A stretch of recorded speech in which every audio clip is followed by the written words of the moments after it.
Good evening. Broadcasting live from Stony Creek. Oh no, I'm in Stony Creek. September 25th, 2015.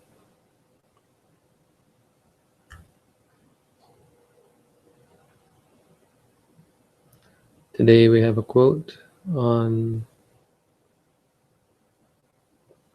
the second jhana. It's kind of a poetic sort of description. Robin, would you read it for us? Yes. By the stopping of logical and wandering thoughts, by gaining inner tranquility and one-pointedness of mind, one enters and abides in the second jhana, which is without logical and wandering thought, and is filled with a joy and happiness born of concentration. And with that joy and happiness born of concentration, one suffuses, drenches, fills, and permeates the whole body, so that there is no spot in the entire body that is untouched by that joy and happiness born of concentration. Just as in a pool fed by a spring with no inlets in any direction, where the rain god sends down light showers from time to time, the cool water welling up from a spring below would suffuse, fill, and permeate that pool with cool water, so that no part would remain untouched by it. In the same way, one diffuses, drenches, fills, and permeates the whole body, so that no spot is untouched. Right, so this is a description of the kind of meditation we call samatha, which is this great blissful feeling, the blissful state that comes about when you focus the mind, usually on a concept. It's one of the four jhanas. Each one has a description like this. So this is the kind of meditation that comes to you, comes to meditators in our tradition in the beginning, but we don't dwell upon it. We try to streamline it a bit and move on towards insight. But it's definitely a positive aspect of mental development.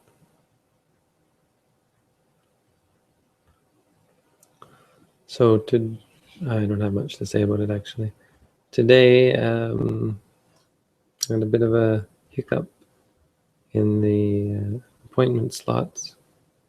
For those of you who are involved with that, I'm not really sure what's going on, but my feeling is it might have something to do with being here in Stony Creek. I don't know. But if so, then it should work again tomorrow when I go back to Hamilton. And in the meantime, I'm going to look into maybe changing back to Google Hangouts. We can instead post a Hangout link. I don't really know if that will work. It maybe won't work quite the same. I'll look into it though and see how that works. But maybe tomorrow morning we can do a Hangouts instead. For those people who are signed up, we can. You need Hangout. You'll need Google Hangouts for that, and we can meet using Google Hangouts.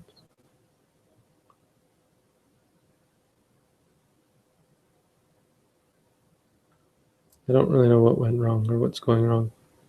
Maybe some ports on the server, actually. That was something I was going to try.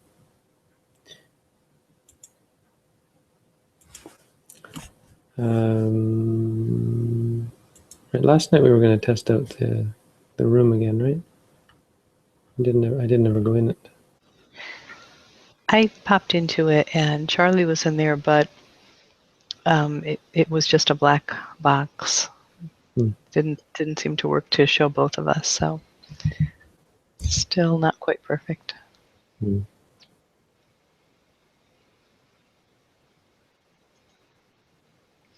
maybe it's our web server.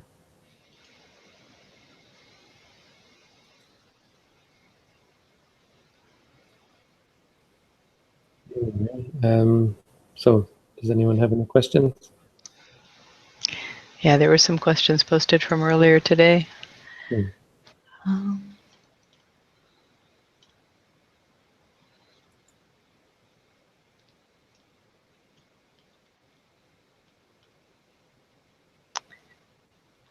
Question for Bhante tonight. How do you argue against the theory of animal overpopulation if none of them are killed? I have also heard about such things as mad cow disease, which only exist because of cows reaching a certain age.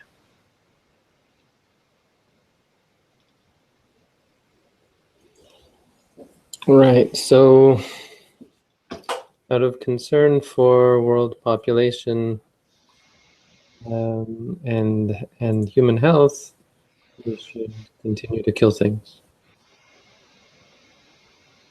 Not the most convincing argument.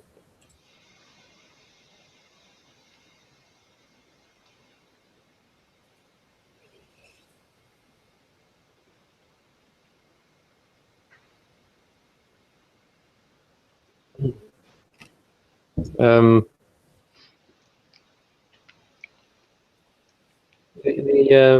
it's funny, the Buddha took a different view of sickness. And one thing he did say, which is an example of his view, is before the slaughter of cows, there were only 3 sicknesses in existence. And I think one of them was old age. And after they started slaughtering cows, he said over 100 diseases rose up in the world. So the Buddhist response or claim, I guess, is that it's actually karma that, for the most part anyway, is sickness. If we were smart and wise and took care of the world in the right way, sickness wouldn't arise. But so that's to do with sickness.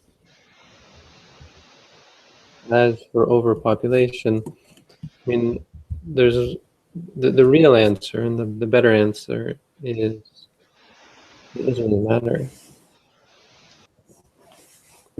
There's a short story by Ursula Le Guin, who's an old science fiction author that I read a long time ago.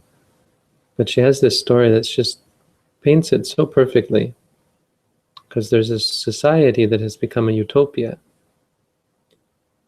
Everything is perfect. They have no problems. They have no troubles. Everything is wonderful. But in order to make this happen, there's a child tied to a chair in a cellar somewhere. And it's neglected and fed just barely enough to be kept alive, and its limbs have atrophied by being tied to the chair. Or maybe it's not tied to a chair, but it's locked in a room, in a dank room in a cellar. And that child's or the utopia's existence is dependent on that child's state. You know, it's a fantastical hypothetical situation, but the point of the story is that it's morally untenable. You know, happiness, true well-being can never be morally. It's not morally tenable, you know, as long as there's still you're causing suffering because of it. You know, knowingly engaging in something that is causing this suffering to this child. So the question being asked is whether you could live with yourself. And Buddhism sort of looks at it all that way. You would never sacrifice your moral principles, your ethics, in order to find happiness. I mean, it's selfishness. So if it means one's own death, one would never kill. I mean, it's not even a really hard thing to understand. It's hard to put into practice, I guess, for people who aren't familiar with Buddhism, but who aren't comfortable with that, with the level of moral or ethical principle that a Buddhist aspires to. But it's really, I mean, it's not, I don't consider it a very difficult argument to counter, because you're weighing two things that are of very different value. One's one's comfort, let's say, and one's ethical integrity, which is more valuable. And this is the debate, not even really a debate, but it's the battle between good and comfort. So this is why rich people can be very, very stingy, because they've found goodness. They weigh their own comfort higher than goodness. Which, I mean, for a Buddhist, it's really a no-brainer. You would never kill just because it meant inconvenient. Even if it meant the end of the world, you still wouldn't kill.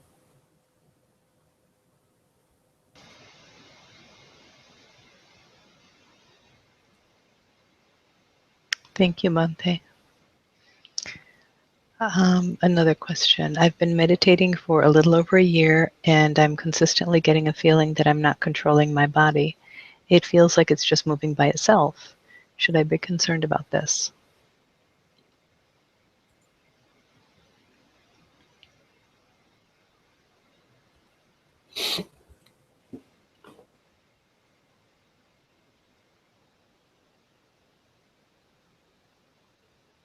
I mean, I'm not quite clear what you mean. There could be one of two things. I assume you're talking about your ordinary movement, like lifting your fork and putting it in your mouth, or walking down the street. If that's what you're talking about, then that's a normal experience to have. I mean, it's a sign that you're seeing what's really a part of, you're seeing into the nature of it, that really there is no self in control. The mind initiates, but even the mind is, you can see, it's not a self. Even the mind is just moments that arise and cease. But if you're talking about these involuntary movements like rocking back and forth, that's something a little bit different. In that it's sometimes hard to tell that you are instigating it, and you have to be careful to, not be careful, but you should stop it. And say to yourself, stop. Tell yourself to stop those kind of involuntary rocking movements.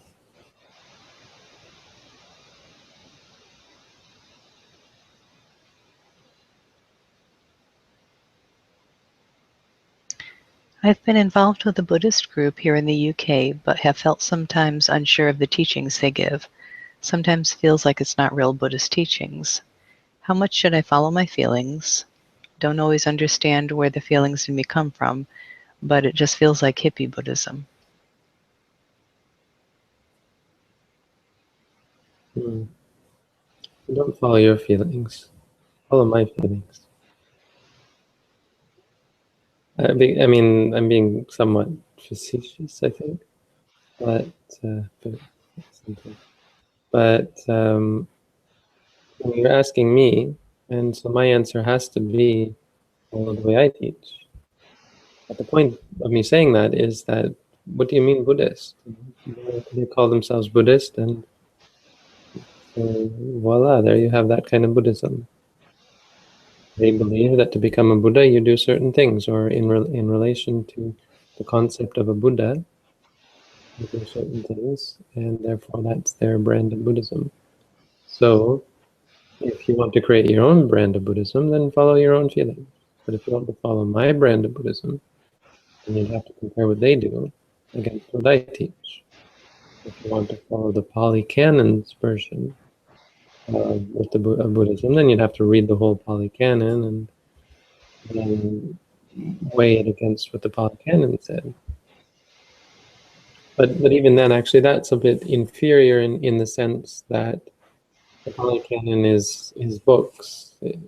You won't get a clear comparison in all cases. Like you can't ask the Pali Canon what it thinks about practice X, right? You could ask me, and I could tell you what sort of practice that is, and so on. And then you could either believe me or not. But that's really it. Is you have to decide what brand of Buddhism are you going to follow, what tradition, what lineage, and then everything has to be compared to that.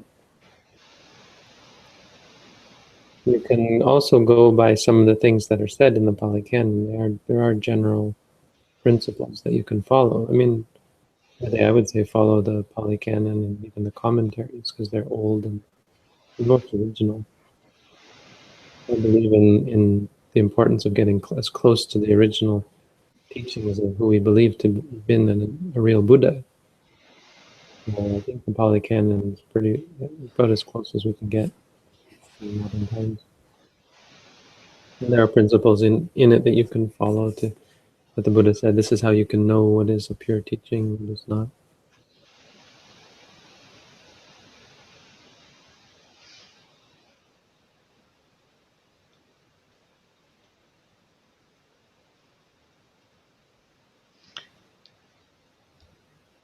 Charlie just had a comment that he fixed his webcam and was able to see in the room today, so that's good. Maybe it's just minor problems with the new. What is that? What is it called? I forgot what technology that is. That WebRTC, but RTC. Thanks. it's not working across the board. It seems like some people, both Bond and I now, have had problems connecting. So inconsistent. Yeah, that doesn't really bode well. Yeah. Can you talk about the importance of precepts? If one doesn't follow precepts, can one still get benefit from meditation? Well, it's not the precepts per se, it's what's behind them. It's the orderliness of the mind, I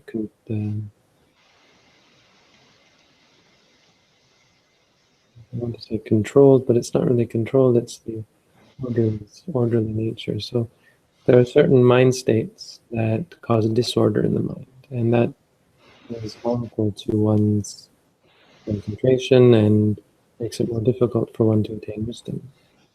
Clouds the mind, colors one's perceptions, that kind of thing.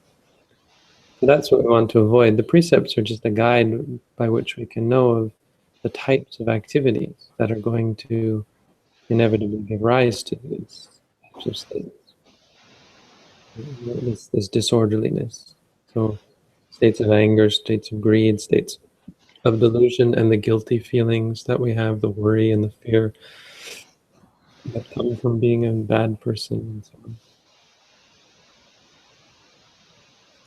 So, no, I mean, if you've never taken the precepts in your life, you can still meditate. But if you're doing things that cause intense states of greed, anger, and delusion, and guilt, and fear, and worry, and all that to arise, it will be very difficult for you to meditate.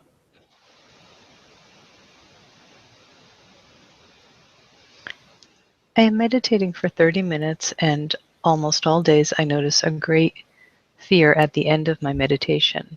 Should I extend my meditation periods to confront my fear?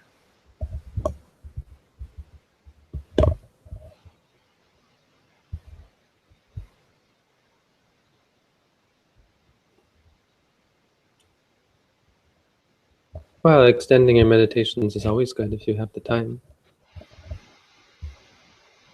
Whether you have fear or not, but that's a valid part of your meditation, and that is a reason why we're meditating. To learn to be free from fear, to be patient with it. So yeah, for sure, go for it. But it's more, I mean, I don't think you really want to necessarily just, because of the fear, you want to just in general, extend it. But are you also doing walking meditation? You're meditating for 30 minutes, and that's 15 minutes walking, 15 minutes sitting. up from both 20 minutes walking, 20 minutes sitting, 30 minutes walking, 30 minutes sitting.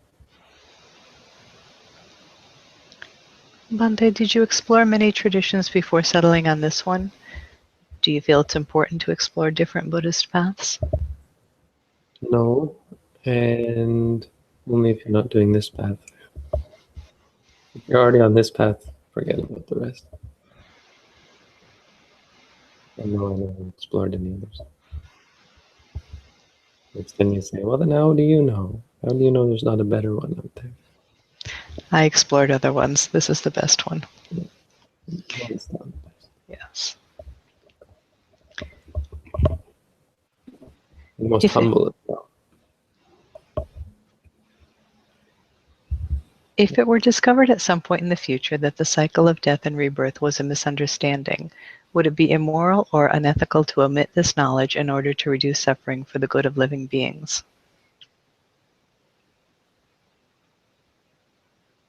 I mean, since it is a fact of life, why would you?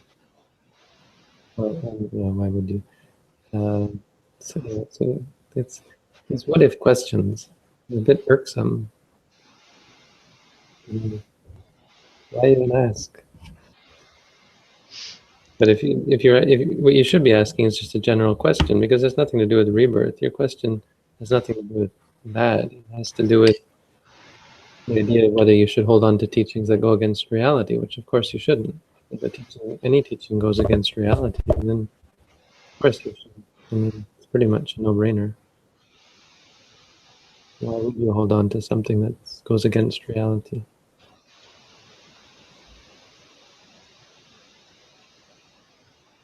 That's the whole point, is to come to understand reality. Bhante, while meditating, I try to observe the experiences as inestimable, unsatisfactory, and uncontrollable, and to observe cause and effect, but this distracts me. Should I just be mindful and forget about trying to realize these things? Unstable. Unstable, I think. Unstable? Yeah, I'm sure that is, yes.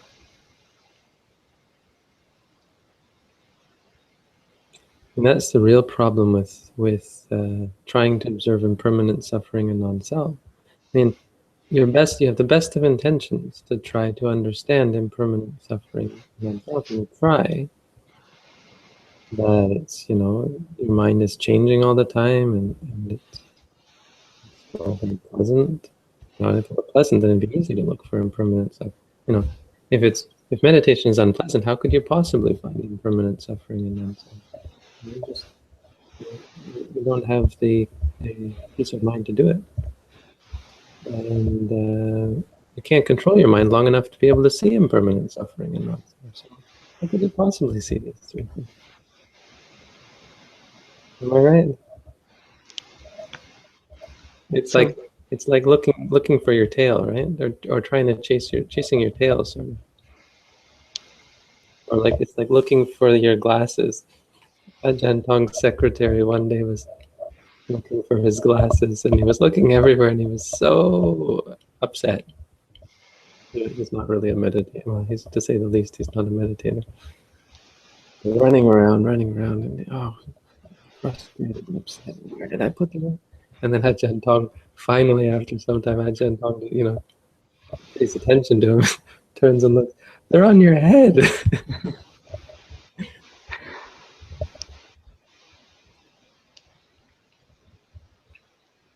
I'm not really making fun of you. It's just it is a problem. Definitely don't go looking for these things. The big problem is the problem with looking for them. It's not what I said. I was being somewhat sarcastic, actually, which is probably not very nice. But it's the point that when you look for them, that's intellectual knowledge. You won't see them. In fact, part of the reason why you won't see them is because the reality is impermanent suffering and non-self. You can't make something like that happen. You can't create that kind of knowledge. And as you do it, you'll be experiencing impermanent suffering and non-self trying to do that. We have to say, we have to be very clear. We're not practicing vipassana. We're practicing satipatthana. When you practice satipatthana, vipassana arises. You can never be practicing vipassana. It's not possible. It's not how it works. It'd be nice if it was guaranteed like that, but not quite. Okay, we have a few questions. Why do people want happiness? Why do people want to stay alive? And is peace more important than happiness in the sense of gain and pleasure? Is peace the ultimate goal in Buddhism? I'm checking out our questioners as to whether they've meditated before. This person hasn't meditated. So no, you don't get to ask all those questions. If you want to ask me questions, meditate. It's not a rule, but in this case, too many questions. It's a sign that you have to do some meditation. You have to read my booklet and start meditating. It's important to help you decide on the right question. Bhante, is the way of teaching by saying, "Thus have I heard," particular to Theravada teachings, or is that considered the way in all lineages of Buddhism? Interesting question. The idea of thus have I heard is really interesting, and it's a matter of, they actually talk about it more than you would think. It's discussed by the commentaries, and there's this wonderful project that's completed in Burma, but they tried to start it in Thailand. I don't know how far they got, where they take apart the Buddha's teaching word by word. Each word is dissected for meaning. So the first word in the Brahmajala Sutta, Ewang, is dissected. And I think the entire Brahmajala Sutta was translated, and it was a whole volume, a thick volume just on the sutta. So you have a whole page just about Ewang Me Sutta, at least a page, maybe more. Maybe 2 pages, just explaining these 3 words. The idea behind it is that you are describing, Ananda was describing what he had heard, what he had received from the Buddha himself. I think some part of it is making it a statement of truth. You don't actually know that the Buddha did that, but this is what we have heard. This is what has been heard. But I don't know that that's really how it's explained. The Orthodox is more like, you can believe this because it was heard by Ananda from the Buddha. The Buddha himself told this to Ananda. The Buddha would come back and tell Ananda all about what happened whenever he went somewhere.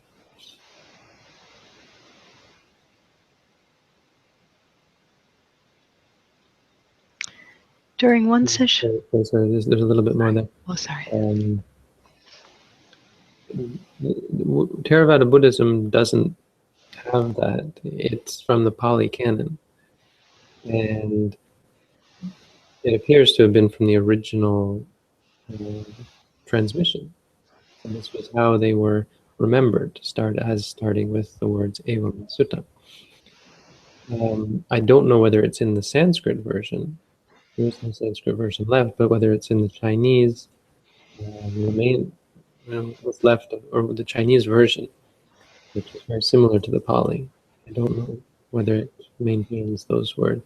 But it's not about Theravada Mahayana, it's about groups of texts. Do the texts have it, right? The Pali Canon has it. Does the Sanskrit version? I don't know. It's probably very easy to find out, but I just thought I'd put that question to test.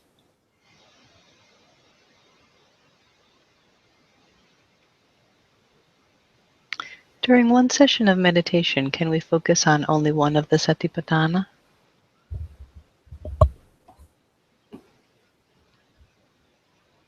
Can you walk with one leg? What's a good answer to that? They're all there, so yeah, you could. You'd be ignoring a lot of stuff. So, like walking on one leg, you got 2 of them. You could. You probably wouldn't get very far. What do you think of the Dharma overground? Is it a good source of information? I don't really think about the Dhamma overground all that much. So sorry, I can't answer that. But that's with a lot of these. It's hard for me to answer those questions. I kind of live under a rock.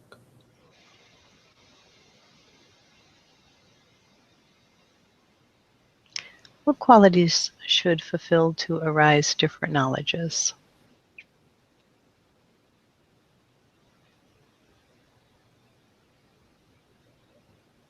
Satipatthana. Don't worry about the rest. Just practice atapi sampajano satima. Those three qualities are enough. I don't think so much. Bhante, my respect is deep. I would like to ask you, do you know whether meditation is more important than happiness?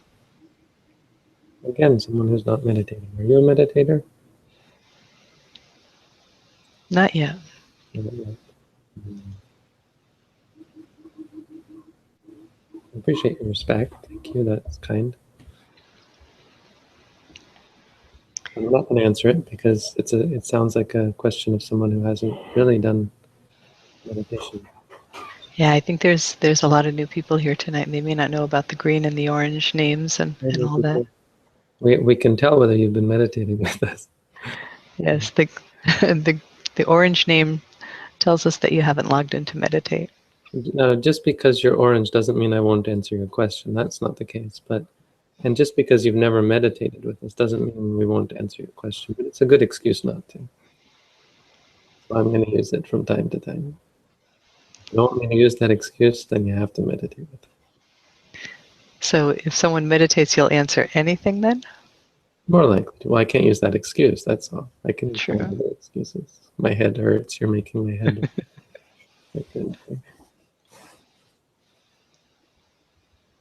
My brain has stopped working. I like that one.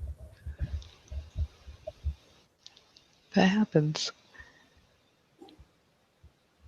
What should be the frequency of noting, or how often should we strive to note? Mahasi Sayadaw, I remember reading somewhere where he said once a second. That seems reasonable. But that's kind of like, wouldn't go any faster than that.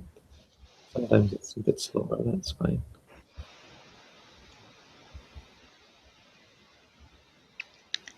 I have a lot of doubts about the practice, doubt that meditation works, and doubt that it's possible to attain Nibbana.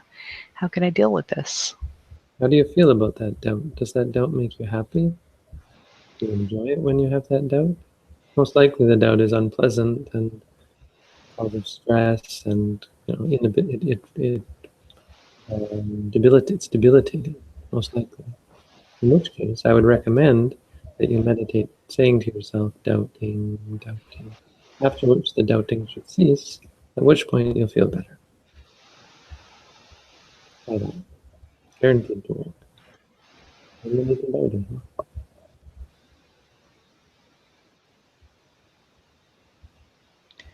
So Baron does meditate daily, so you just have to log in here to do your meditation, and then you create a record, and then your questions will be welcome. Well, you should be practicing the way we teach. Maybe you are. It's just kind of an odd question. Meditation is supposed to lead to happiness. How can meditation be more important than happiness? It's like, is the cause more important than the effect? Well, I guess so, because the effect doesn't lead to the effect, but the cause leads to the effect.